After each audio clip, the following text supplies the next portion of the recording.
மங்காத்தா படம் பார்த்திருப்பீங்கல்ல, அஜித் அண்ணன் நடிச்சிருப்பாப்ல. அந்த படத்துல நல்லவங்களை பாக்குறதா அபூர்வம். ஏன்னா அத்தனை பேருமே ஏமாத்து பேருகளா இருப்பாங்க படத்துல. இதே மாதிரிதான் இந்த படத்துலயும் நாம பார்க்க போற இடத்துல இப்படி எல்லாம் ஏமாத்துறானுங்க. ஏமாத்துறதுல PhD எடுக்கலாங்கிற ரேஞ்சுக்கு போவானுங்க. இருக்கிற அத்தனை பேருமே பிராட பயில தான், திருட்டு பயில தான். இப்படி மங்காத்தா கதையோட செட் ஆகுறதுனால மங்காத்தா 2 அப்படின்னு சொல்லிக்கலாம். ஆனா ரியல் படத்தோட பேரு ஷார்ப்பர். ஷார்ப்பா இருப்பாங்கல்ல, விவரம் மூலக்காரங்க, அவங்களுக்கான படம், அவங்கள பத்திய படம் 2023ல ரிலீஸ் ஆயிருக்கு. அதே மாதிரி லைஃப்ல நீங்க யாராவதால ஏமாத்தப்பட்டிருக்கீங்க அப்படின்னா இந்த படம் பார்க்கும்போது ஓ இப்படி நம்ம ஏமாத்திருப்பாங்களோ அப்படின்னு உங்களுக்கு தோணலாம். இல்ல இதுவரைக்கும் யாருமே என்ன ஏமாத்துறப்பா அப்படின்னு நினைக்கிறவங்க கூட படம் பார்த்து ஓ இப்படி எல்லாமா ஏமாத்துவாங்க அப்படின்னு உங்களுக்கு அவேர்னஸ் கிடைக்கும் வாய்ப்பு இருக்கு. வாங்க அப்படி என்ன ஏதுங்கிறத வீடியோக்குள்ள போய் பார்த்து தெரிஞ்சுக்கலாம். இந்த படத்தோட ஸ்டார்டிங் சீன்ல இதோ புக் விக்கிற ஒரு புக் கடை வச்சிருக்கிற ஒரு ஹீரோவை காட்டுறாங்க. ஒரு பொண்ணு வர்றா, ஏதோ ஒரு புக் வேணும்னு கேக்குறா. அவரும் தேடி கண்டுபிடிச்சு அந்த புக்கை கொண்டு வந்து கொடுக்குறாரு. 2 பேரும் புத்தகத்தை பத்தியே நிறைய பேசிட்டு இருக்காங்க. அந்த பொண்ணு நிறைய படிச்சிருப்பா போல தெரியுது, படிப்பாளி மாதிரியே தான் இருக்கா. இவன் சரி நம்மளும் புக்கு போயிட்டியும் புக்குன்னு இருக்கிறவன் தான், இவளும் நம்ம இன்ட்ரெஸ்ட்டுக்கு செட் ஆகுறாளேன்ட்டு வாங்க இன்னைக்கு நைட்டு டின்னர் ஒன்னா சாப்பிடலான்னு டேட்டிங்கு கூப்பிடுறான். ஆனா அந்த பொண்ணு இல்ல அப்படின்னு தயங்குறான். ஐயோ ஆல்ரெடி உங்களுக்கு ஆள் இருக்கும், நான் தெரியாதமா கேட்டிருக்கேன் சாரி. இல்ல ஆள் எல்லாம் கிடையாது, நான் சிங்கிள் தான். ஆனா சிங்கிளாவே இருக்கணும்னு ஆசைப்படுறேன், மிங்கிள் ஆகிறதுக்கு தயார் இல்ல, படிக்கணும் அப்படின்னு சொல்லுது அந்த பொண்ணு. சரி ஓகே நோ ப்ராப்ளம் இவனு சொல்லிட்டான். வாங்கின புக்குக்கு காசு கொடுக்கணும். இவகிட்ட கார்டு தான் இருக்குது. கார்டை கொடுத்தா கார்டு டிக்ளைன் ஆகிட்டே இருக்கு, அக்செப்ட் ஆக மாட்டேங்குது. கார்டு அக்செப்ட் ஆகலங்க, சேஞ்ச் இருந்தா கொடுங்கன்னு கேட்க காசை இவ புரட்டி பார்த்துக்கிட்டு இருக்கா. $15 போல இவகிட்ட அவ்வளவு காசு தேரல. அதை பார்த்துட்டு ஒன்னும் பிரச்சனை இல்ல ஃப்ரீயா எடுத்துக்கங்கன்னு கொடுக்குறான். இல்ல ஃப்ரீயா எல்லாம் அதெல்லாம் அக்செப்ட் பண்ணிக்க முடியாது, வேணும்னா கடனா வச்சுக்கோங்க, கண்டிப்பா அடுத்த முறை வரும்போது நான் திரும்ப கொடுத்துருவேன் அப்படின்னு சொல்றான். சொல்லிட்டு புக்கை வாங்கிட்டு கிளம்பிட்டா. இவனும் இன்னும் பெட்டரா பேசிருக்கலாமே, ஃபர்ஸ்ட் இம்ப்ரெஷன் ஒஸ்டா போயிடுச்சுங்கிறாப்ல ஃபீல் பண்ணிட்டே இருக்கிறாரு ஹீரோ. ஹீரோயினும் கடையில இருந்து கிளம்பி போயிட்டான். அன்னைக்கு ஈவினிங் டைம் ஆயிடுது. கடையை க்ளோஸ் பண்ணிட்டு ஹீரோ கிளம்புற சமயம் ரோட கிராஸ் பண்ணி அந்த பொண்ணு ஓடியாந்து இந்தாங்க நீங்க கொடுத்த காசுன்னு கரெக்டா அந்த $15க்கு கூட ஒரு $5 $20 கேஷ் தான் இருக்கு போல $20 கொடுக்குறான். இவன் ஆல்ரெடி கதவை பூட்டிட்டான். மீதி காசு $5 கொடுக்கணும்ல, அந்த மீதி காசு எடுக்கிறதுக்காக கதவை திறக்க போனா இல்ல பரவாயில்ல இதுக்காக கஷ்டப்பட வேண்டாம், டிப்ஸா வச்சுக்கோங்க அப்படின்னு சொல்றேன். பரவாயில்லையே, நான் கூட இவ ஏமாத்துக்காரி, இந்த 15 ஓவாக்கு கூட ஏமாத்துறாளே அப்படின்னு நினைச்சேன். அப்புறம் காலையில நீங்க திடீர்னு கேட்கும் போது நான் ஒரு மாதிரி பேனிக் ஆயிட்டேன், பயந்து போயிட்டேன். நிதானமா யோசிச்சு இப்ப முடிவு எடுத்திருக்கிறேன். நீங்க ஃப்ரீயா இருந்தா வாங்க காபி சாப்பிட்டே பேசுவோம், நீங்க சொன்ன அதே ஹோட்டலுக்கு நான் வரேன் அப்படின்னு சொல்றேன். அவனுக்கு ரொம்ப சந்தோஷம். சரி ஓகே என்ன 2 பேரும் போய் அந்த ஹோட்டல்ல காபி சாப்பிட்டுட்டே பேசிட்டு இருக்காங்க. கிடைக்கிறதெல்லாம் ஆர்டர் பண்ணி சாப்பிட்டுட்டு பேசிட்டு இருக்காங்க. நம்ம ஹீரோ அவனை பத்தி சொல்லுவான், இவளை பத்தி சொல்லுவா, இவ படிச்ச ஸ்கூலு, பழைய பாய் ஃப்ரெண்டு, அவன் கூட பிரேக்கப் பண்ணது.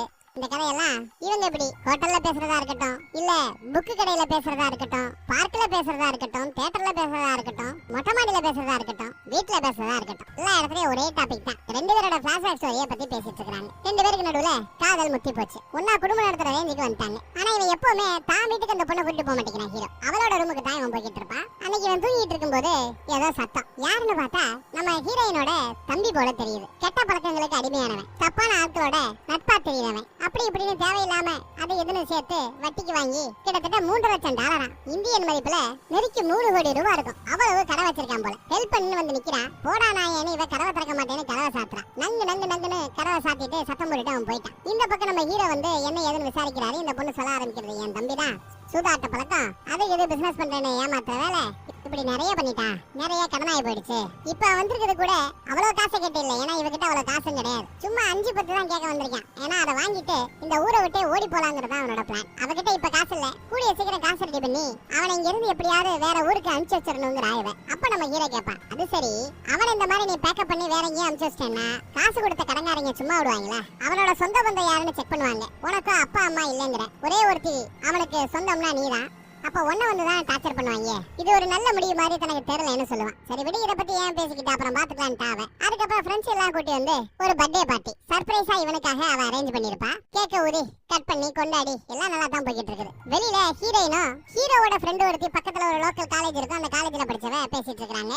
உள்ள நம்ம ஹீரோவும் ஹீரோவோட ஃப்ரெண்டு ஒருத்தனும் பேசிட்டு இருக்காங்க. உள்ள என்ன பேசிட்டு இருக்காங்கன்னா, ஏற்கனவே இவனுக்கு ஒரு காதல் இருந்து அது பிரேக்கப் ஆகி பயபுள்ள சூசைட் பண்ற ரேஞ்சுக்கு போய் இப்பதான் மீண்டு வந்திருக்கானா. அதுக்கு ஏத்தாப்புல உனக்கு ஒரு நல்ல பொண்ணு அமைஞ்சிருக்கிறதா பாராட்டிக்கிட்டு இருக்காரு நண்பர். அந்த பக்கம் ஹீரோவோட நண்பியோ, அம்மா நீ எந்த காலேஜ்ல படிச்சீங்க விசாரிக்க, நானும் பக்கத்து காலேஜ் தான் இவ சொல்ல, அதே காலேஜ் தான் நானும் படிச்சேன், ஆமா நீங்க எந்த இயர் பாஸ் அவுட்னு கேட்பா. நீங்க எந்த பாஸ் அவுட்னு நம்ம ஹீரோயின் கேக்குறாங்க.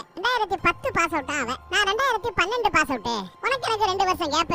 அதனாலதான் உன்னை எங்கேயோ பார்த்தாப்லயே எனக்கு ஃபீல் ஆச்சுன்னு நம்ம ஹீரோயின் சொல்றாங்க. அப்புறம் நம்ம காலேஜ் கேண்டீன் எப்படி இருக்கு, அதுக்கப்புறம் ஏதாவது போய் பாத்தியா? இன்னும் அதே மாதிரி தான் இருக்குதா? இன்னும் ஜோடி ஜோடியா உட்காந்து தின்னுட்டு இருக்காங்களா அப்படின்னு கேட்க, ஆமா ஆமா லவ்வர்ஸ் பார்க் மாதிரி தான் இப்பயும் காலேஜ்ல பயன்படுத்திட்டு இருக்காங்க கேண்டீன் அந்த பொண்ணு சொல்லுவா, நம்பியும் சொல்லுவா. அப்புறம் 2-3 நாளா நம்ம ஹீரோ இந்த பொண்ணை ட்ரை பண்ணிட்டே இருக்கிறான். போன்ல பிடிக்கவே முடியல, ரிப்ளை இல்ல. வீடு வெளியே வந்துட்டான். வந்து பார்த்தா சோகமா உட்காந்துட்டு இருக்கா, அழுதுட்டு இருக்கா ஒரு மாதிரியா. என்னாச்சுன்னு கேட்டா, இவனோட தம்பியை போட்டு அடி அடி நடிச்சு 3 எலும்பே உடைச்சு விட்டாங்களாம், தாடையே உடைச்சு விட்டாங்களாம். வட்டியோட எவ்வளவுதாமா வருதுன்னு கேட்டா, ஒரு 3,000 கோடி வருதான். வாய்ப்பே கிடையாது, அவ்வளவு பணத்தை என் வாழ்நாளே என்னால சம்பாதிக்க முடியாது. தம்பியை நான் கண்டிப்பா இருக்கிற காசை போட்டு செலவு பண்ணி அவனோட வேற ஊருக்கு ஷிஃப்ட் பண்ண போறேன் அப்படின்னு பேசிட்டு இருக்கிறான். அன்னைக்கே சொன்னேன் அது சரியான முடிவில்லை. அப்புறம் கடங்காரங்க எல்லாம் ஒன்ன வந்துதான் டார்ச்சர் பண்ணுவானுங்க. நாம என்ன உனக்கு ஹெல்ப் பண்ணி பாக்கட்டுமான்னு கேட்க, ஏய் சாதாரணமா என்ன விளையாடுறியா?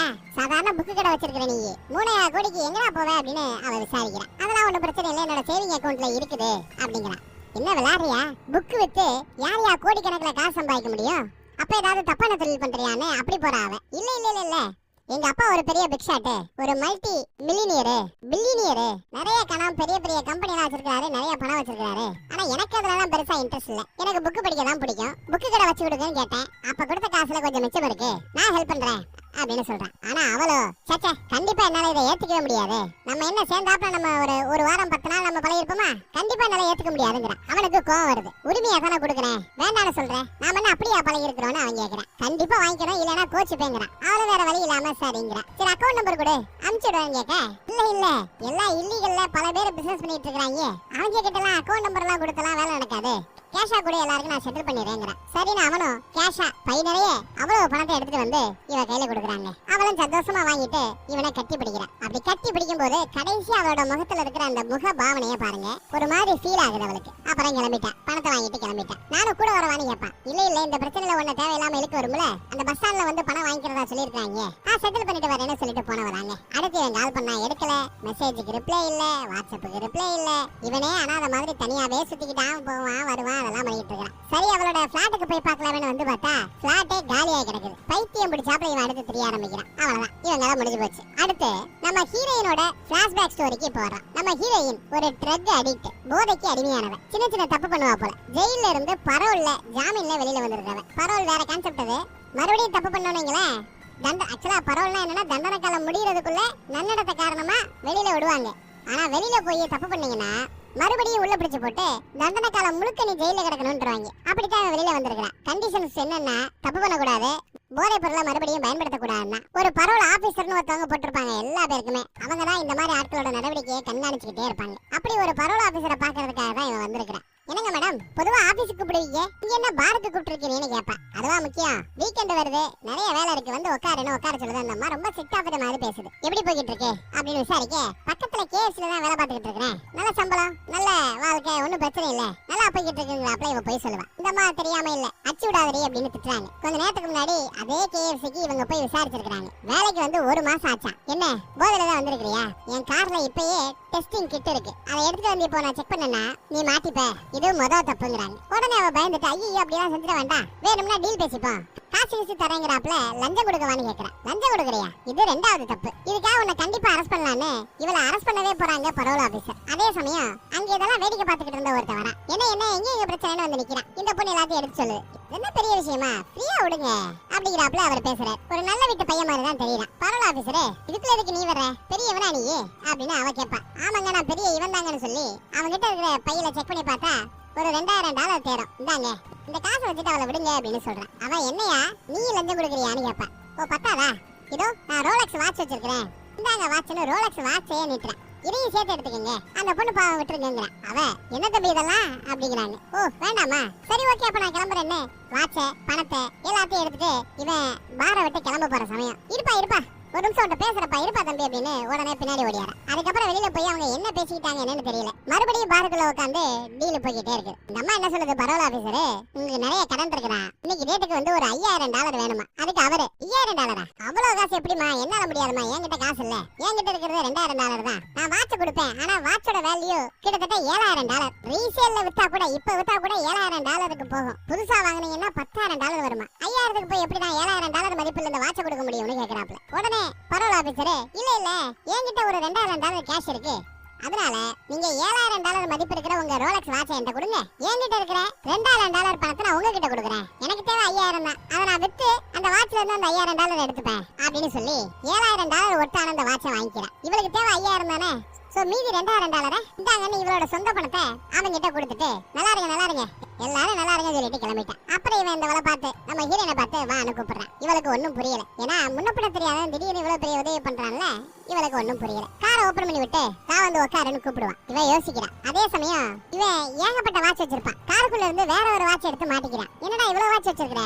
அப்ப நீ பிராடுப்பேல, நீ அந்த அம்மாக்கு வித்தது ஒரிஜினல் ரோலக்ஸ் வாட்ச் இல்லையான்னு கேட்டா சும்மா 150 ரூபா வாட்ச் தான் அது. அது தெரியாம அவ வாங்கிட்டு எனக்கு வேற $2000 காசை வேற கொடுத்துட்டு போயிருக்கான்னு சொன்னதும் சரி ஓகே வேற மாதிரி போறானேன்னு இவளை நம்பி இந்த வேலை நம்பி அவ ஏறி உட்கார்றான். வண்டி கிளம்பிடுச்சு. இவனோட அபார்ட்மெண்ட்டுக்கு போய் நிக்குது. அபார்ட்மெண்ட்டுக்குள்ளேயும் கூப்பிடுறான்.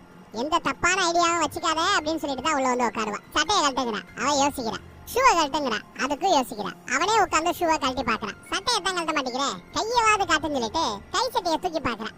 ஏன் இவன் கையை காலெல்லாம் செக் பண்றான்னா இவன் ஊசி குத்தி இருக்கிறாளா, போதைக்கு அடிமையான ஆளா இருந்தா நீ இப்பயே இங்கிருந்து வெளியில போயிடலாம், கிளீனா இருக்கிற ஆள் தான் எனக்கு வேணும்னு கேட்கறான். அவன் இல்ல நான் கிளீனா இருப்பேன், ஒன்னும் பிரச்சனை இல்ல சொல்லு அப்படிங்கிறான். உடனே என்ன பண்றான்னு பாருங்க. ஒன்னால இப்ப நான் $2000 சம்பாதிச்சேன். அதுல பாதி $1000 இந்த அணி எடுத்து வைக்கிறான். ஏன்னா இது பண்ணது சீட்டிங் ஏமாத்த வேலை. 2 பேரும் சேர்ந்து பண்ணதுனால ஆளுக்கு பாதின்னு காசை கொடுக்குறாப்ல. உடனே அவளுக்கு ரொம்ப சந்தோஷம். ஓ இப்படி சம்பாதிக்க முடியலாமா, அதுவும் அந்த பரோல் ஆபீசர் பண்ண சேட்டைக்கு அவளை ஏமாத்துறது கரெக்ட் தாங்கிறாப்லன்னு நினைக்கிறேன். ஆனா ஃப்ளோல கெட்ட வார்த்தையா பேசுவாங்க. இப்ப நம்ம ஊர்ல எல்லாம் கெட்ட வார்த்தை பேசுறது ரொம்ப சாதாரணமாயிடுச்சு. ஓடிடில இருந்து சினிமால இருந்து எல்லாருமே கெட்ட வார்த்தையை பேசுறத யதார்த்தமாக்கிட்டு இருக்காங்க. அந்த மாதிரி ஃப்ளோல ஏதோ கெட்ட வார்த்தை பேசிடுவா. தப்புன்னு கொடுத்த $1000 இருந்து ஒரு $200 பிடிக்கிறாரு. நீ ஒவ்வொரு கெட்ட வார்த்தை பேசும்போதும் நானு 200 பிடிங்கிட்டு இருப்பேன். நான் உன்னை வேற லெவலுக்கு கொண்டு வரணும்னு நினைக்கிறேன். ஒத்துலமாங்கிறாரு. அவளும் சரிங்கிறா. சரி இங்கே சோஃபால படுத்துக்கன்னு படுக்க போட்டு அவன் கிளம்பிட்டான். காலை எந்திரிச்சதும் ஆமா என்ன வச்சு என்ன பண்ண போறேன்னு கேட்டா நான் உனக்கு வேலை கொடுக்க போறேன்னு சொல்றாப்ல. வெளியில போயிட்டு வரும்போது இவ பார்த்தா பாத்ரூம்ல உட்காந்து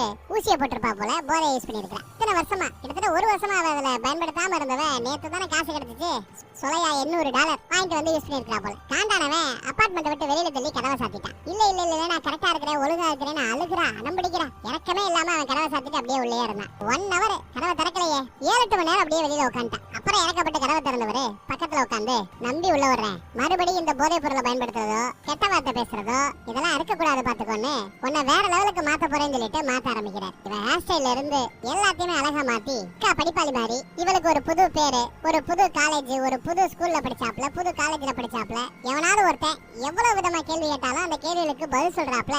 பக்காவா இந்த பொண்ணை ட்ரெயின் பண்றாப்ல. அந்த தம்பி கதையெல்லாம் பிராடு கதை தான். இந்த கதையெல்லாம் சொல்லி கொடுத்தது இவன் தான். விதவிதமா சிச்சுவேஷனை மாட்டி வேற இடத்துல வச்சு விதவிதமா கேட்டு பாப்பான். எப்படி கேட்டாலும் அந்த பொண்ணு நல்லா ஸ்கோர் பண்றா. ட்ரைனிங் எல்லாம் முடிஞ்சிருச்சு. இன்னைக்கு பிராக்டிகல் எக்ஸாம். என்ன பண்றான்னு பாருங்களேன். அவளை ஒரு பாருக்கு கூட்டிட்டு போய் அங்க இருக்கிற ஒரு பெரிய மனுஷன் அவன் கிட்ட பேசிட்டு 1 hour டைம். அதுக்குள்ள அவன் மேல மாடியில ரூம் எடுத்து தங்கி இருக்கான். அந்த ரூமுக்கு அவன் கூட நீ போகணும் அப்படின்னு ஒரு பிட்ட போடுறாரு. இவன் யோசிக்கிறா என்னப்பா சீரியஸா தான் சொல்றியான்னு கேட்டா ஆமா 1 hourல நீ இதை பண்ணிட்டேன்னா நீ ஜெயிச்சிட்டேன்னு அர்த்தங்கிறாப்ல.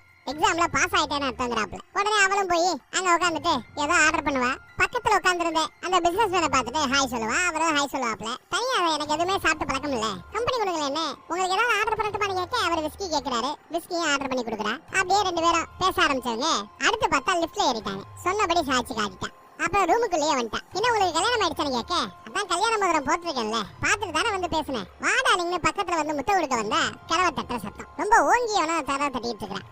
யாருன்னு பாக்குறேன்னு கதவை திறந்தா பட்டு வேகமா அந்த பையன் உள்ள வரான். என்னடி நடக்கிறீங்க, எவங்கூடயே ஊர் சுத்திட்டு இருக்கிற, ஊர் மேஞ்சிட்டு இருக்கிற, அப்படி இப்படின்னு கண்ணா பின்னான்னு பேசுவான், திட்டுவான், அங்க இருக்கிற பொருட்களை தூக்கி போட்டு உடைக்கிறான். அவளும் இவன் என்ன மாதிரி சீட்டிங் பண்ண போறாங்கறத புரிஞ்சுக்கிட்டு இல்லப்பா நான் சொல்றத கேளுப்பா, நீ நினைக்கிறாப்ல இல்லப்பா அப்படி இப்படி இவன் பிட்டெல்லாம் போட்டு பாப்பா. யாரா நீ, யார் கூட உனக்கு என்னடா வேலை, அப்படி இப்படின்னு பிரச்சனை பண்ண ஆரம்பிச்சான். அவ ஒரு நிமிஷம் அவர்கிட்ட ஏன் பேசுறேன், நான் உன்கிட்ட பேசுறேன், பொறுமையா சொல்லிவிட்டு சார் ஒரு 30 நிமிஷம் டைம் கொடுங்க சார், இது சரியான சைக்கோ சார், என் பழைய காதலன் பிரேக்கப் ஆயிடுச்சு, ஆனாலும் என்னை விட்டு தெரிய மாட்டேங்கிறான், ஒரு ½ hour டைம் கொடுங்க, அவனை அனுப்பிச்சிட்டு நானே உங்களை கூப்பிடுறேன் ப்ளீஸ் சார் அப்படின்னு கேட்க பிசினஸ் மேனும் சரிம்மா டைம் எடுத்துக்குமான்னு சொல்லிட்டு அவரோட ரூம் தான், ஆனா அவர் வெளியில போயிட்டார். அவ்வளவு பயங்கரமா ஆக்டிங்க போட்டிருப்பான். அப்புறம் உள்ள போய் ரூம் எல்லாம் சுத்தி தேடி பார்த்தா நிறைய பணம் இருக்கும், பணத்தை அட்டைய போட்டான். அப்புறம் காஸ்ட்லியா வைரத்தோட ஏதோ தான் பொண்டாட்டிக்காக வாங்கி வச்சிருப்பான் போல. அதை எடுத்து இவளுக்கு போட்டு விட்டு அழகு பாக்குறான் வைரத்தோடு. புனவ இவன் மேல லவ் வந்துருது, முத்தா கொடுத்துறான். இதுதான் நம்ம ஹீரோயினோட பிளாஷ்பேக். இப்போ ஹீரோயினுக்கே ட்ரைனிங் கொடுத்தான்ல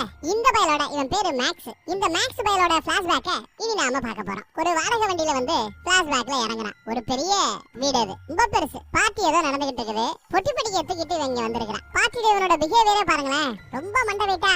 எதுக்கு நான் கண்டுக்க மாட்டேன், நாங்கெல்லாம் சல்லி பசங்கிற ரேஞ்சுக்கு பிஹேவ் பண்ணிக்கிட்டு இருப்பான். அந்த பக்கம் இந்த மேக்ஸ் மகராசனை பெத்து போட்ட மகராசி வரா சோட அம்மா வராங்க. கூடவே இன்னொரு பெரியவரும் வராரு, பல கோடி சொத்துக்கு அதிபதி. அவரும் இந்த அம்மாவும் இப்பதான் ரீசெண்டா டேட்டிங் லவ் வரைக்கும் வந்திருக்குது. பார்ட்டியில தங்களோட காதலை பத்தி தான் எல்லாருக்கும் எடுத்து சொல்லிட்டு இருப்பாங்க. அதுக்காக தான் பார்ட்டியும் கூட. அந்த இடத்துல வந்திருக்கான். அம்மாவும் டே எப்படி இருக்க, நல்லா இருக்கியா, சாப்பிட்டியா, இதெல்லாம் பேசுவாங்க. அதெல்லாம் ஓகே. ஆனா இவன் பேச்சுல ஒரு ரஃப் தெரியும். என் பையன் எப்படித்தான் முரட்டு பையன், ஒரு 10 நிமிஷம் டைம் கொடுங்க, அவன்கிட்ட பேசிட்டு வரேன்னு சொல்லிட்டு அவனை இழுத்து கொண்டு போய் பக்கத்துல உள்ள அது ஒரு ஹாலு, 2 கதவு இருக்கும். ஒரு கதவு பக்கத்துல நின்று பேசிட்டு இருக்காங்க. ஏன்னா இங்க வந்திருக்கிற மறுபடியும் அதை யூஸ் பண்றியான்னு கேக்குறாங்க. போதைப் பொருளை பயன்படுத்துறியான்னு கேக்குறாங்க. இவன் இல்ல கடைசியா பயன்படுத்தி 1 வருஷம் ஆச்சுங்கிறான். ஆனா உன்னோட நடவடிக்கையை பார்த்தா, உன் பேச்ச பார்த்தா அப்படி தெரியலையே. உண்மையை சொல்லு, போதைப் பொருளை பயன்படுத்தினான்னு கேட்டா என்ன உனக்கு ப்ரூஃப் பண்ணணுமா? உச்சாவை பிடிச்சு தரேன், நீ செக் பண்ணிக்கிறியா?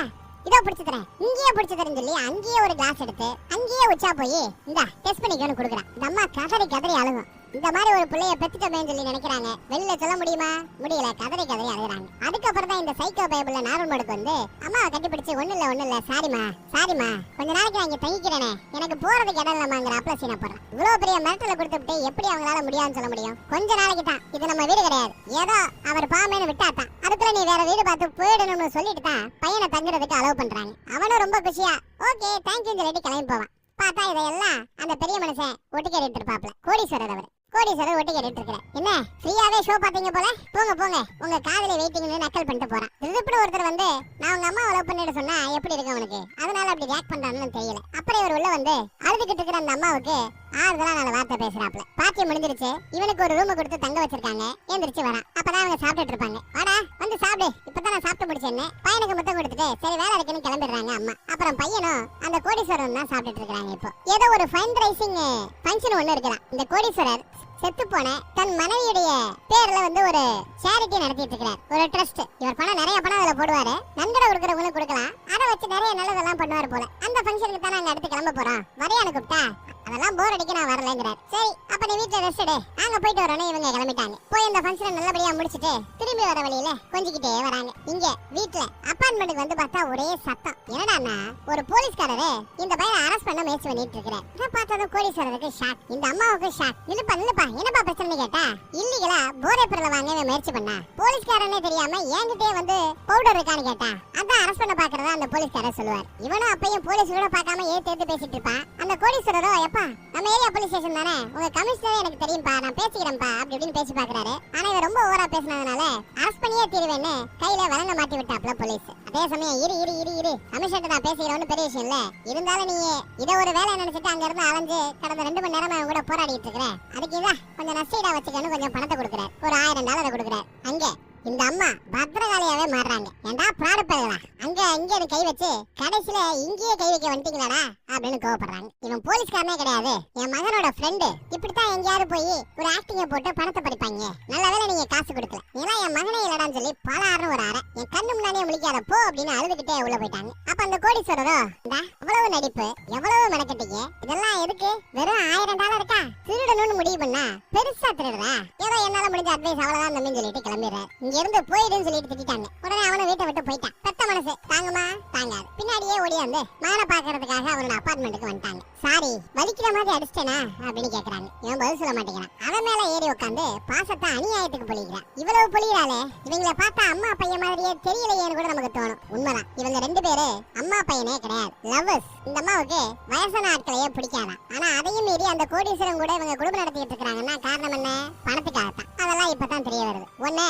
தன்னோட ஆபீஸுக்கு வர சொல்லி இருக்கிறார் அந்த கோடீஸ்வரரு, போய் நல்ல டீலா பேசி முடிச்சுட்டு வா அப்படின்னு சொல்றாங்க. இதுதான் இவங்களுக்கு வேணும், அதுக்காக தான் இவ்வளவு சென்டிமெண்ட்டும். சரி போய் ஒரு ரேட்டு பேசி பணத்தை கேஷா வாங்கிட்டு வந்துடுறேன், நீங்களும் அந்த வீட்டை காலி பண்ணிட்டு வந்துருங்க, அடுத்த ஆளை ஏமாத்துறதுக்கு ஒன்னா கிளம்பலான்னு அந்த அம்மாவை கூப்பிடுறேன். இவன் சரி பாக்கலான்னு இந்த அம்மா சொல்லிட்டாங்க. அடுத்து இவங்க போறான் எங்க கோடீஸ்வரரோட ஆபீஸ்க்கு. அவருக்கு பிளட் டெஸ்ட் எல்லாம் ஏதோ எடுத்துக்கிட்டு இருக்காங்க அடிக்கடி. அப்பப்ப உடம்பு சரியில்லாம போயிடும் போல தெரியுது. இவனை கூப்பிட்டு உட்கார வச்சு பேசலாமேன்னு வந்தா அங்க நம்ம ஹீரோ நிக்கிறான். என்னடான்னு பார்த்தா இந்த கோடீஸ்வரரோட பையன் தான் நம்ம ஹீரோ போல. அப்ப அவங்க கிட்ட பேசணும் பண்ண வந்தாச்சு, என் மூஞ்சிலே முழிக்காத போடா அப்படின்னு விரட்டுறாரு. அவனும் கோவமா கிளம்பிட்டான். இதுதான் நான் பெத்த புள்ள, என்னோட ஒட்டுமொத்த சொத்துக்களுக்கும் அதிபதியா இவனை உட்கார வைக்கலான்னு பார்த்தா அதுக்கு தகுதி இல்லாதவனா நடந்துக்கிறான். இவன் பிறந்த நாள் வந்துச்சு, படிச்சு முடிச்சுட்டான், என்ன வேணாலும் கேளு தர்றேன் அப்படின்னு சொன்னா நான் ஒரு புக்கு கடை வைக்கணுங்கிறேன். இதெல்லாம் உருப்படுறதுக்கா அப்படிங்கிற. சரி ஓ மேட்டருக்கு வருவோம். உன்னால என் பொண்டாட்டி ரொம்ப மன உளைச்சலுக்கு ஆறாரா. ஆமா கல்யாணமே பண்ணிட்டார் போல, மனைவி ஆயிட்டாங்க அந்த அம்மா. அதனால ரொம்ப உரிமையா என் பொண்டாட்டிக்கு நீ ரொம்ப டார்ச்சர் பண்ணிக்கிட்டு இருக்கிற, உனக்கு என்ன பணம் தானே வேணும், மாசத்துக்கு $60,000 உனக்கு வந்து நான் சேலரியா கொடுக்குறேன். உன் வேலை என்ன தெரியுமா,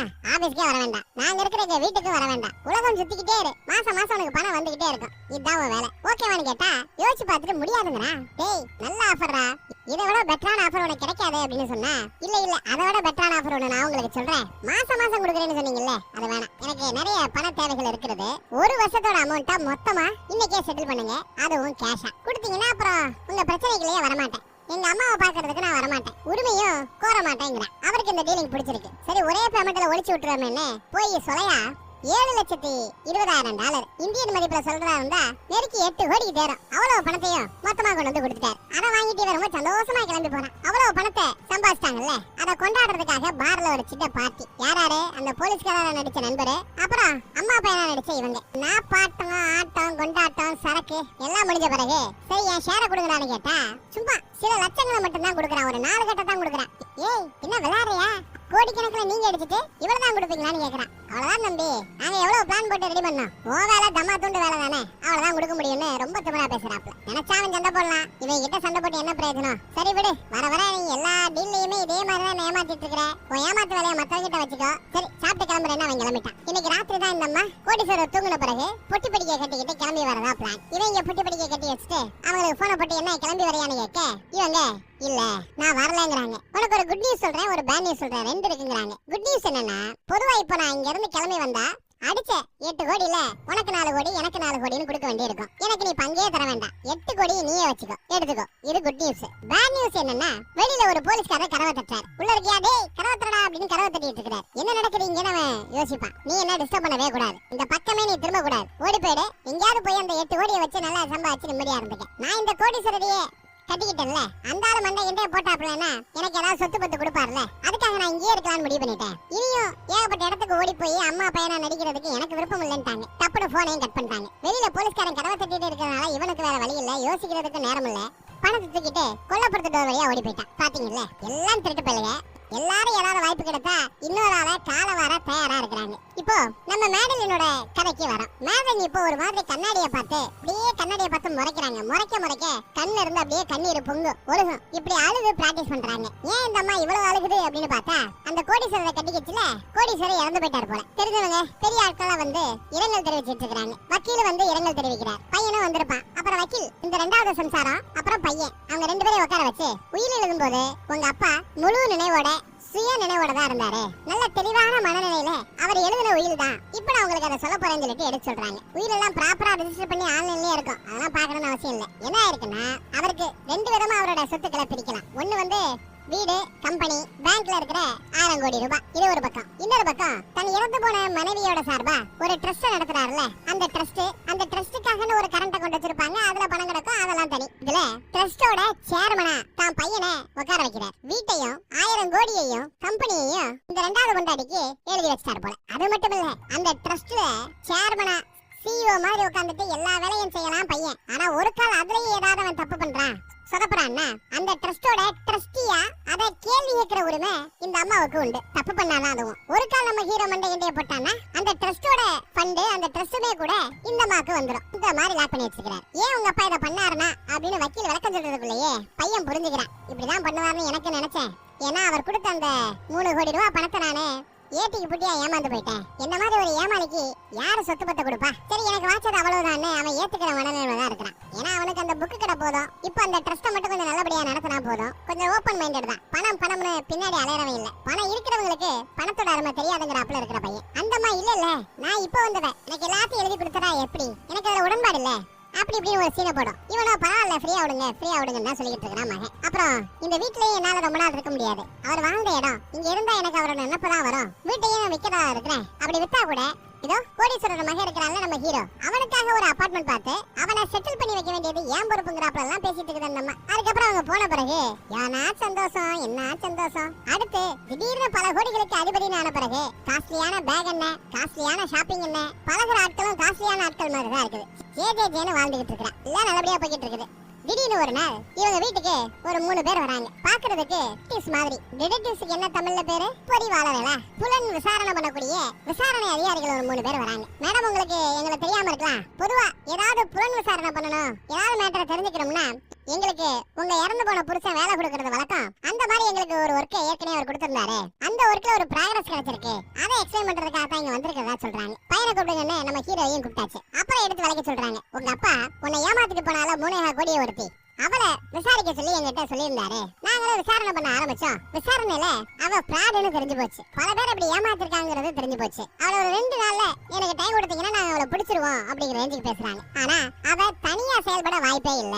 ஒரு தனியால அவ இவ்வளவு விஷயத்தை செஞ்சிருக்க முடியாது. கூட கண்டிப்பா துணைக்கு விவரம் தெரிஞ்ச பல வருஷம் அனுபவம் இருக்கிற எவனோ ஒருத்தர் இருந்திருக்கணும் அப்படின்னு சொல்லும் போதுதான் இந்த அம்மாவுக்கு தோணும், ஒரு கால அது தான் பையனா நடிச்சானே மேக்ஸா இருக்குமோ அப்படின்னு யோசிக்கிறாங்க. விரோதமா இந்த அம்மா சமைக்கவே பிடிக்காது. எப்ப பார்த்தாலும் ஹோட்டல்ல தான் ஆர்டர் பண்ணோம். இன்னைக்கு சமைச்சு வைக்கிறது காரணம் என்னன்னா தான் பையன் வரும்போது அவங்கிட்ட பேசணும்னு. அதான் கோடீஸ்வரோட பையன் நம்ம ஹீரோ வரும்போது.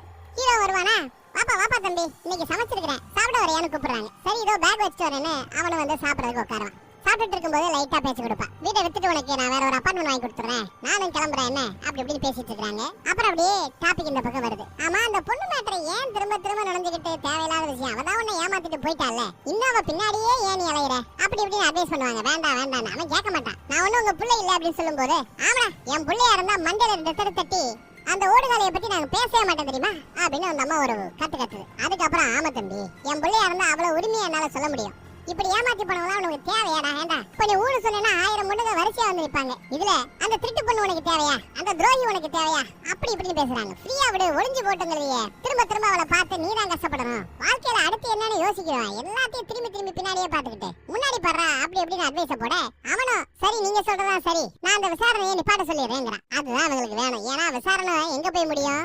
மேக்ஸ கண்டுபிடிக்கிற இடத்துல போய் முடியும். மேக்ஸ் மாட்டினா இவங்களும் மாட்டிப்பாங்க. அதுக்கு தான் விசாரணையை கலைச்சு விட்டாங்க. அப்புறம் இவனுக்கு அபார்ட்மெண்ட் பார்க்கணும்னு சொன்னாங்கல்ல, அதுக்காக பிளாட்டை பார்க்கறதுக்காக போய்கிட்டு இருக்கும்போது திடீர்னு ஃபோன் காலுங்க. ஃபோன்ல அந்த பொண்ணை நாங்க பிடிச்சிட்டோம், உங்க வீட்டுக்கு கூட்டிட்டு வந்துட்டு இருக்கிறோம்னு விசாரணை அதிகாரிகள் சொல்றாங்க. அதை கேட்டதும் இந்த மாதிரி இந்த அம்மாட்ட எடுத்து சொல்ல அவளுக்கு ஷாக். அதான் விசாரிக்க வேண்டாம் நான் சொன்னேனே அப்படின்னு கேட்க, ஆமா சொன்னீங்க, ஆனா இவங்களுக்கு நான் சொல்ல மறந்துட்டேன். இப்ப அந்த பொண்ணோட நம்ம வீட்டுக்கு பக்கத்துல வந்துட்டாங்களா, வாங்க போலான்னு சொன்னதும் இதோ நான் ஓடியாரேன்னு அவளும் வேகமா ஓடியார. முதல் ஆளா இவன் தான் ரூமுக்குள்ள போய் அவ கூட பேசுறதுக்கு போறான். இந்த பக்கம் இந்த அம்மா வெளியில உட்காந்துக்கிட்டு பக்கத்தோடயே இருக்கு. அவ என்னத்தை ஒளிர வைக்க போறாளோ, நம்ம மாட்ட போறோமோ, மேக்ஸ் மூலமா நம்ம மாட்ட போறோமோ, இப்படி எல்லாம் அவளுக்கு எண்ணம். வெளியில வந்துட்டு ஒரு மாதிரியா இருக்கிறான். என்னாச்சு அப்படின்னு விசாரிப்பாங்க. இல்ல என்ன ஏமாத்திட்டு போனா, ஆனா இதையெல்லாம் ட்ரைனிங் பண்ணி சொல்லி கொடுத்த ஒருத்தன் பேரு மேக்ஸா. அவன் மொத்த பணத்தையும் திருடிட்டு இவளை அம்போன்னு விட்டுட்டு போயிட்டானா. அவன் வருவான்னு ஒரு இடத்துல அவன் சொன்ன இடத்துல 3 நாளா சாப்பாடு தண்ணி இல்லாம உட்கார்ந்து கிடந்து ஒரு மாதிரி சைக்கு மாதிரி ஆயிட்டாளாம். போதை பழக்கத்தெல்லாம் விட்டவ மறுபடியும் போதைக்கு அடிமை ஆயிட்டாளாம். ரொம்ப கவலைக்கிடமா இருக்கிறா. அதனால இந்த வீட்லயே தங்கிக்க நான் சொல்லிட்டேன்றான் ஒரு போர்டு. இல்ல இந்த வீட்லயா? நோ அவ இருக்க கூடாதுன்னு. இல்ல ரொம்ப கஷ்டமா இருக்கிறா, பார்த்தா உங்களுக்கே அவளை பத்தி தெரியும் அப்படின்னு சொல்ல, நான் பார்த்தேன் அவ இங்க இருக்கலாமா இல்லையா அப்படிங்கறத நான் தான் முடிவு பண்ணுவேன்னு சொல்லிட்டு விறுவிறுன்னு இவங்க நான் போய் அவளை பார்த்து பேசணும்னு முடிவு பண்ணிட்டு போறேன். கதவை சாத்திட்டு உள்ள வந்து என்னம்மா எப்படிமா இருக்கிற, நான் தான் செத்து போன அந்த கோடீஸ்வரரோட 2வது பொண்டாட்டி, நீ லவ் பண்ண அந்த பையனோட ஹீரோவோட சித்தி அப்படின்னு தன்னை அறிமுகப்படுத்துவாங்க. போத நிறுத்திடி, உன்னை பத்தி மேக்ஸ் எல்லாமே என்கிட்ட சொல்லிட்டான். நீ அவனும் அம்மா பையன் மாதிரி நடிச்சு எவ்வளவு பேரை ஏமாத்திருக்கீங்க. நீயும் என்ன மாதிரி ஒரு ஏமாத்துற பேர் வழிதான் திருடிதாங்கிறது எனக்கு தெரியும். ஆனா இதையெல்லாம் இன்னும் நானு ஹீரோ கிட்ட சொல்லலங்கிற போதையில ஒரு மாதிரி புலம்பிக்கிட்டு இருக்கிறேன். உனக்கு என்னதான் வேணும் அப்படின்னு இந்த அம்மா கேட்டதும் எனக்கு மேக்ஸ் வேணும். உன்னை ஏமாத்தி பைத்தியமா அலைய விட்டான்ல அவனை நான் பார்க்கணும், அவனை பார்த்தே ஆகணும். இல்ல ஹீரோ கிட்ட எல்லாத்தையும் போட்டு கொடுத்துருவேன்னு மிரட்டுறேன். கொஞ்சம் டைம் கொடு, கண்டிப்பா முன்னாடி நிறுத்துறேன்னு சொல்லிட்டு இவங்க வெளியில வராங்க. சரி இந்த பொண்ணு இங்க வீட்டுல தங்கலாம் ஒன்னும் பிரச்சனை இல்லைன்னு சொல்லிட்டு மொட்டை மாடிக்கு போய் கால் பண்றாங்க. மேக்ஸ் போன் எடுக்கவே மாட்டேங்கிறான். விடாம ட்ரை பண்ணிட்டு இருக்காங்க. ராத்திரியானா ஹீரோயின் பைத்தியம் பிடிச்சாப்ல கதறா மேக்ஸ் தான் கத்துறா, நீ துரோகம் பண்ணிட்டல அப்படின்னு கத்திட்டு இருக்கிறான். அந்த சத்தத்துல இவங்களால தூங்கவே முடியல. அந்த லெவலுக்கு மனதளவுல ரொம்பவே பாதிக்கப்பட்டிருக்கிறான் நம்ம ஹீரோயின். மேக்ஸ பிடிக்கிறதுக்காக திரும்ப கால் பண்ணிட்டு இருந்தவங்க இப்ப வாய்ஸ் மெசேஜ் அனுப்ப ஆரம்பிக்கிறாங்க. தயவுசெய்து இந்த மெசேஜை பார்த்ததும் கூப்பிடுன்னு. கடைசியா அவனும் இந்த அம்மா லைனுக்கு வரான். இவங்க பேசும்போதுதான் இன்னும் சில உண்மைகளும் தெரிய வருது. ஆக்சுவலா அந்த கோடீஸ்வரோட பையனான நம்ம ஹீரோவை ஏமாத்து, ஹீரோ கிட்ட இருக்கிற அந்த 3.25 கோடி பணத்தை புடுங்கு அப்படின்னு இந்த வேலையை கொடுத்ததே இவதானா. இல்லனா அவனுக்கு எப்படி இந்த மாதிரி ஒரு பையன் இருக்கானே தெரிய போகுது. ஆனா அந்த படத்துல 1 ரூபா கூட இவ வாங்கல. மொத்த பணத்தை நீயே எடுத்துக்கணும் வேற சொல்லிட்டான். இன்னும் நிறைய பணம் கிடைச்ச குஷியில அவன் அங்க இருந்து போயிட்டான். ஆனா இப்போ மேக்ஸுக்கு ஏன் இந்த அம்மா கால் பண்ணுது அப்படின்னா இந்த பிரச்சனை வந்துருச்சு. சரி, ஃபர்ஸ்ட் ஆஃப் ஆல் ஏன் ஹீரோவை அவ ஏமாத்தணும் அப்படின்னு கேக்குறீங்களா? காரணம் இருக்கு. ஏன்னா ஹீரோ நான் ரொம்ப நல்லவன், என்னால பணத்தை எல்லாம் நல்லபடியா பராமரிக்க முடியும், யாருக்கிட்டையும் ஏமாற மாட்டேன், இப்படி நல்ல பேரை தன் அப்பா கிட்ட எடுத்திருந்தா அப்பா சொத்து பத்தை எல்லாம் தான் பிள்ளைக்கு எழுதி வச்சிருப்பாரு. இந்த மாதிரி 5-10 எழுதி வச்சிருப்பாரு. ஆனா 3.25 கோடி பணத்தை மொத்தமா இழந்துட்டான். அது ஒரு பொண்ணு கிட்ட இழந்துட்டான். அதுல அந்த மனுஷன் காண்டாயிட்டார். அதுக்கப்புறம் இவனும் பித்து பிடிச்சாப்ல பைத்திய மாதிரி தெரிஞ்சான். அதுல அவன் மேல இருந்த முழு நம்பிக்கையும் அவங்க அப்பா இழந்துட்டாரு. அதனாலதான் பையன் பேர்ல பெருசா எதுவும் எழுதி வைக்கல, கொடுக்கல. சோ இந்த அம்மா போட்ட ஸ்கெட்ச் தான். இப்போ அந்த பொண்ணால பிரச்சனை வராப்ல இருக்குது. உன்னை பாக்கணுங்கிறா, சும்மா பாப்பா 4 வார்த்தை திட்டுவா, வாங்கிக்க, அப்புறம் அவன் நம்ம கூட வரமாட்டா, நம்ம பிரச்சனைக்கே வரமாட்டாங்கிறப்ப எடுத்து சொல்றாங்க. அந்த பையனும் சரி பாக்குறேன்னு ஒத்துக்கிட்டான்.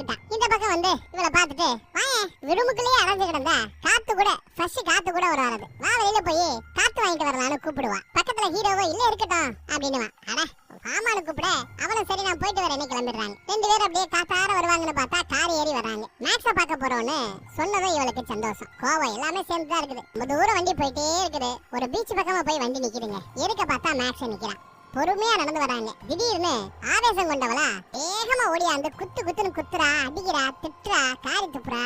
ஆனா அதே சமயம் பின்னாடி ஒரு 2 பெரிய வண்டி வருது. நம்ம புலனாய்வு அதிகாரிகளும் வந்திருக்காங்க. கூடவே நம்ம ஹீரோவும் வந்திருக்கான். அதிகாரியோ நான் சொல்லல, உங்க சொத்து ஆட்டைய போறதுக்காக உங்க சித்தி பண்ண சேட்டைகள் தான் இதெல்லாம் நான் சொல்லல, பாருங்க கையங்களமா மாட்டினாங்கிறாப்ல அதிகாரி எடுத்து சொல்றாரு. அதிகாரிங்க சொல்லும் போது கூட நான் நம்பல. ஆனா இப்படி சித்தி நீங்க என்ன ஏமாத்திட்டீங்களேன்னு அந்த பையன் கேட்பான். எல்லாம் கேவலம் இந்த பணத்துக்காகத்தானே அப்படின்னு. அதிகாரியோ நீங்க ஏமாத்தி பிடிக்கிற சொத்துக்கள், இந்த சொத்துக்கள் எல்லாம் ஒழுங்கா அந்த பிள்ளைகிட்டே எழுதி கொடுத்துருங்க, ஹீரோக்கே எழுதி கொடுத்துருங்கன்னு அந்த அதிகாரி சொல்லுவாரு. அதுக்கு அந்தம்மா இல்ல இல்ல இல்ல இல்ல எல்லா சொத்தும் ப்ராப்பரா லீகலா என் பேருக்கு மாறிடுச்சு, இப்படி எல்லாம் மிரட்டினா நான் கொடுக்கணும்னு அவசியம் இல்லைங்க, லீகலா உங்களால என்ன எதுவுமே செய்ய முடியாது, அது ஏன் பணம் நான் கொடுக்க மாட்டேன்னு சீனை போடுறேன். 1000 கோடிகளுக்கு மேல பேங்க் அக்கவுண்ட்லயே என்கிட்ட பணம் இருக்குது, அதுல சில கோடிகளை செலவு பண்ணாலே உங்க எல்லாரையும் ஒண்ணும் இல்லாம ஆக்கிடுவேன் அப்படின்னு மிரட்டுறேன். இப்படி எல்லாம் திமிருத்தனமா பேசினதும் ஹீரோக்கு கோவம் வந்துருங்க. அந்த கோவத்துல ஏற்கனவே தப்பான முடிவு எடுத்தவன் டப்புனு அந்த அதிகாரி கிட்ட இருந்த துப்பாக்கியை விரட்டுன்னு எடுத்துறாங்க. எடுத்து முத அவனோட கோவம் எல்லாம் தன்னை காதலிச்சு ஏமாத்தின ஹீரோயின் மேலதான். அவன் மேல குறி வைக்கிறான். எல்லாம் ஒன்னால தாண்டி வந்துச்சுன்னு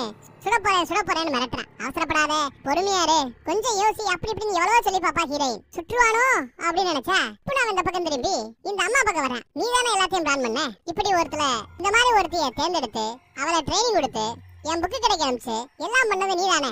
எங்க அப்பனையும் நீ ஏமாத்திருக்கல, என்ன நினைச்சே அந்த மனுஷன் பாவம் செத்து போனாரு, நீ உயிரோட இருக்க கூடாது, நீ ராட்சசி, நான் உன்னை கொல்ல போறேன் அப்படி இப்படின்னுவா. ஹீரோயின் வேணான்னுவா. ஏய் வேணாம்ப்பா, துப்பாக்கி இந்த பக்கம் நீட்டாதப்பா அப்படி இப்படின்னு வா. துப்பாக்கி எடுத்து சுட போற சமயம் ஹீரோயின் துப்பாக்கியை தட்டி விட்டுருவா. துப்பாக்கி அந்த அம்மா பக்கத்துல போய் விழுந்துடும். வெறுட்டுன்னு ஓடி போய் எடுத்துருவாளே. எடுத்துட்டு டேய் பக்கத்துல வராதரான்னு சொல்லுவாங்க. இந்த பக்கம் அதிகாரியோ மேடம் துப்பாக்கி கீழே வச்சிருங்க, அவசரப்படாதீங்கன்னு அதிகாரியும் சொல்லுவாரு. ஆனா நம்ம ஹீரோ பைத்தியம் பிடிச்சாப்ல சைக்கோ மாதிரி ஆயிட்டான். சுட போயா, சுடு சுடு சுடு சுடு அப்படின்னு துப்பாக்கி எடுத்து தான் நெஞ்சில வைப்பாங்க. டப்புன்னு லிவர் அமுங்கிடுது. சம்பவ இடத்துல கீழே விழுந்து செத்து போறான். ரத்தமெல்லாம் அப்படியே உடம்புல இருந்து அப்படியே கொப்பளிக்கும் வெளியில. பின்னாடி ஹீரோயினும் உட்கார்ந்து அழுகுறா. அதிகாரிகள் பார்த்துட்டு என்ன பண்ணணும் தெரியாம ஒரு மாதிரி முழிக்கிறாங்க. மேக்ஸுக்குமே கொஞ்ச நேரத்துல என்ன நடக்குதுன்னு புரிய மாட்டேங்குது. இந்த அம்மா போச்சு எல்லாம் போச்சுங்கிறாப்ல நினைக்கிறாங்க. கொன்னுட்டியே, சொத்துக்காக கொன்னுட்டியேங்கிறாங்க. இல்ல இல்ல நான் சுடல, அவனாதான் சுட்டுக்கிட்டான் அப்படி இப்படின்னு இந்த அம்மா சொல்லி பார்த்தோம். ஆனா துப்பாக்கி அவ கையில தான் இருந்தது, ரேகையும் அதுல இருந்தது. பதக்கத்துல அதையும் கீழே போட்டா. சுச்சி சாட்சிக்கு இத்தனை பேர் இருக்கிறாங்க, போலீஸுக்கு போன போட பண்ண அதிகாரி சொல்றாரு. இன்னொருத்தவரு போலீஸ பிடிக்கிறதுக்கு லைன்ல முயற்சி பண்ணிட்டு இருக்காரு. இந்த அம்மா என்ன பண்ணணும் தெரியாம டப்புனு இல்ல இல்ல அவசரப்படாதீங்க, இப்ப என்ன பிடிச்சு நீங்க ஜெயில போட்டீங்கன்னா ஏற்கனவே இந்த அம்மா ஜெயிலுக்கு போயிட்டு வந்திருக்கு, அந்த வாழ்க்கை வேணாம்னு நினைக்குது, மறுபடியும் ஜெயில் வாழ்க்கை என்னால அனுபவிக்க முடியாது, திரும்பி வரதுக்குள்ள என் வாழ்க்கை முழுக்க முடிஞ்சு போயிடும், நான் செத்து போயிடுவேன், வேணாமியா வேணாமியா, எல்லாமே இந்த சொத்துக்காக தான் செஞ்சேன், இந்த சொத்து பத்தி எதுவுமே வேணாம், நான் எல்லாத்தையுமே கொடுத்துறேன், அந்த பணம் நல்லவங்களுக்கு போய் சேரட்டும், நான் ஒருத்தி கெட்டவன், என்ன ஜெயில போறதை விட பல லட்சம் பேரு பயனடைவாங்க, அந்த சொத்துக்கள் எல்லாம் நான் வேணும்னா அந்த ட்ரஸ்ட்டுக்கே எழுதி கொடுத்துறேன் அப்படிங்கிறாங்க. ட்ரஸ்ட்டுக்கு பணம் போச்சுன்னா நிஜம்தான், பல லட்சம் பேர் அதனால பயனடைவாங்க, இந்த ஒருத்தியை தண்டிக்கிறேன்னு சொல்லி மொத்த பணத்தையும் முடக்க வேண்டாம்னு அதிகாரிகளும் யோசிக்கிறாங்க. சரி போலீஸுக்கு போன் பண்ண வேண்டாம், எப்பா நிறுத்துப்பா, முதல் வேலையா போன் போடுறத வக்கீலுக்குங்கிறாரு அதிகாரி. உடனே இவளும் தான் வக்கீலுக்கு போன போட்டு தன் ஒட்டுமொத்த சொத்துக்களையுமே ட்ரஸ்ட்டுக்கு எழுதி கொடுக்க போறேங்கிறாங்க. வக்கீலுக்கோ ஷாக். மேடம் அவசரப்படாதீங்க, இல்ல யாராவது உங்களை மிரட்டுறாங்களா, மன அழுத்தத்துல இருக்கிறீங்களா, தீர்க்கமான முடிவு தானே கேக்குறாங்க. அதெல்லாம் தீர்க்கமான முடிவு தான், உடனே டாக்குமெண்ட் எல்லாம் ரெடி பண்ணுங்க, இப்பயே வந்து நான் கையெழுத்து போட்டு கொடுத்து ரிஜிஸ்டர் பண்ணி கொடுக்குறேங்கிறாங்க. சரி வாங்க கிளம்புவோம் வக்கீல பாக்குறதுக்குன்னு மித்த ஆட்கள்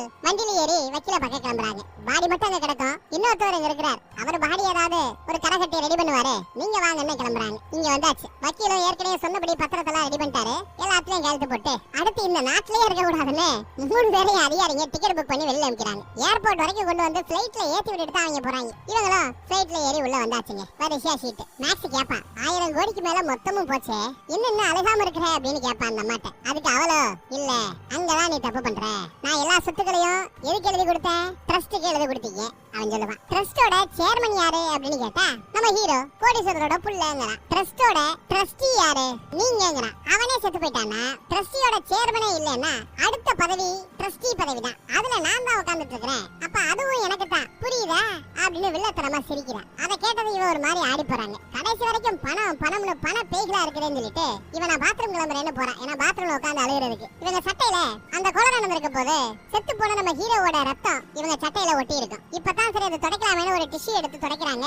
ரொம்ப ஈஸியா சட்டையில ஒட்டி இருந்த அந்த ரத்த கரை போகுதுங்க. ரத்தமா இருந்தா அவ்வளவு ஈஸியா இந்த கரை போகாது. ஆனா இங்க பாரு ரொம்ப ஈஸியா போகுது. இது ரத்தமே இல்ல அப்படிங்கறத அவங்க கண்டுபிடிக்கிறாங்க. ரத்தமே இல்லனா இல்ல எனக்கு புரியல, இல்ல நிஜமா எனக்கு புரியலங்கறாவ. அப்பதான் மேக்ஸ் யோசிக்கிறான் ஒரு கால் நம்மள யாராவது ஏமாத்திருப்பாங்களான்னு. இவ்வளவு அறிவா இதையெல்லாம் யார் செஞ்சிருப்பான்னு யோசிக்கிறாங்க. டாய் மேக்ஸ் நீ தானே ஏமாத்துறேன்னு கேட்டா சத்தியமா நான் இல்லங்கறா மேக்ஸ். மேக்ஸ் இல்லனா அப்ப வேற யாரா இருக்கும்னு யோசிக்கிறான். இப்பதான் சந்தேகம் நம்ம ஹீரோயின் பக்கம் திரும்புது. பாத்ரூம் பக்கம் போயிருக்கலாம்னு பாத்ரூம் பக்கம் போய் கதவை தட்டிக்கிட்டே இருக்காங்க. அவ பாத்ரூம் பக்கமே இல்ல, அவ எப்பயோ இறங்கி கீழே வந்துட்டான். அதுக்கப்புறம் தான் இவ எப்படி மேக்ஸ் கொடுத்த ட்ரைனிங்க அவங்களுக்கு எதிராவே திருப்பினா அப்படிங்கறத நமக்கு காட்ட போறாங்க. காதலிக்கிறாப்ல நடிக்கத்தான் சொல்லிருப்பாரு மேக்ஸ். ஆனா உண்மையாவே இவ அந்த கோடீஸ்வரோட மகனை காதலிச்சிருப்பா. அப்புறம் தம்பி மாதிரி வந்து கதவுக்கு பின்னாடி நின்னு சும்மா ஆக்டிங் கொடுத்துட்டு இருந்தால அது அந்த அன்னைக்கு போலீஸ்காரனா நடிச்ச பையன் தான். வெளியில நம்ம மேக்ஸ் நின்னு இருப்பான். அப்போ இதெல்லாம் உள்ள இருந்த நம்ம ஹீரோக்கு தெரியாது. தன்னோட அப்பா தன்னை வெறுப்பா பாக்குறாரு, என்ன ஒரு டிசப்பாயின்மெண்டா நினைக்கிறாரு. இந்த மாதிரி ஒரு புள்ள பத்திரத்தை நினைச்சு வருத்தப்படுறான்னு சொல்லும் போது இவளும் வருத்தப்பட்டிருப்பா. கடைசி அந்த பணத்தை வாங்கிட்டு கட்டி பிடிச்சிட்டு போகும்போது அவளோட முகத்தை பார்க்க சொன்னல கில்ட்டி ஃபீலிங் அவ முகத்துல தெரிஞ்சது. இருந்தாலும் மேக்ஸ் நம்பி அங்க இருந்தவ போனா. அதுக்கப்புறம் பார்த்தா மேக்ஸ் பயபுல்ல இவகிட்ட இருந்து பணத்தை ஆட்டைய போட்டு ஹோட்டல்ல எச்சி தட்டை எடுக்கிற ரேஞ்சுக்கு இவருக்கு துரோகம் பண்ணிட்டான். 3 நாளா சாப்பாடு தண்ணி இல்லாம இருந்து அந்த ஹோட்டல்லே அவங்க பாவமேனு வேலை கொடுத்து அங்க வேலை செஞ்சு சாப்பிட்டுக்கிட்டு ஏதோ வயிற்று கழுவிட்டு இருந்திருக்கான். அப்பதான் அங்க இருக்க ஒரு நியூஸ் பேப்பரை அவ பார்த்தா நியூஸ்ல ரொம்ப தெளிவா போட்டிருந்தது அந்த கோடீஸ்வரர் 75வது வயதுல இறந்து விட்டாருன்னு. கூடவே அந்த அம்மாவோட போட்டோவையும் நம்ம ஹீரோவோட போட்டோவையும் அவ பாத்துருக்கான். இப்போ அவளுக்கு புரிய வருது இவங்க டார்கெட் வெறும் 3.5 கோடி இல்ல 1000 கோடிக்கு மேல இருக்கிற சொத்து அப்படிங்கிறது அவளுக்கு புரிய வருது. அடுத்து முதல் வேலையா புக்கு கடையில உட்கார்ந்துட்டு நம்ம ஹீரோ வந்து இவ பாத்துருக்கான். முதல் வேலை மன்னிப்பு கேட்கறது. மன்னிப்பு கேட்டுறான். அதுக்கப்புறம் நடந்த விஷயம் எல்லாத்தையும் எடுத்து சொல்றான். நான் பண்ண பாவத்துக்கு என்னால பிராயச்சித்தம் தேட முடியும் அப்படின்னு சொல்லிட்டு ஒரு பிளான் பண்றா. இவங்க பிளானுக்காக யாரை பயன்படுத்திக்கிட்டாங்கன்னா அவங்க எப்படி ஒரு ஆளை பயன்படுத்துவாங்க, ஆனா காசு கூட ஒழுங்கா கொடுக்க மாட்டாங்கல்ல. அந்த போலீஸா நடிச்சவரு தம்பியா நடிச்சவரு அந்த வேலையை போய் பார்த்து அவங்கிட்ட இன்னும் பெட்டரா ஐடியா பண்ணி கொடு, நாங்க ஒரு சீட்டிங் பண்ண போறோம், ஆனா இது நல்ல காரியம், இந்த நல்ல காரியத்துக்கு நீ உதவி பண்ணேன்னா உனக்கு பணமும் கொடுக்கறோம்னு பேச கெட்டது பண்ணி காசு பார்த்துக்கிட்டு இருந்தவன் இந்த நல்லதுக்கு ஒத்துக்க மாட்டானா என்ன.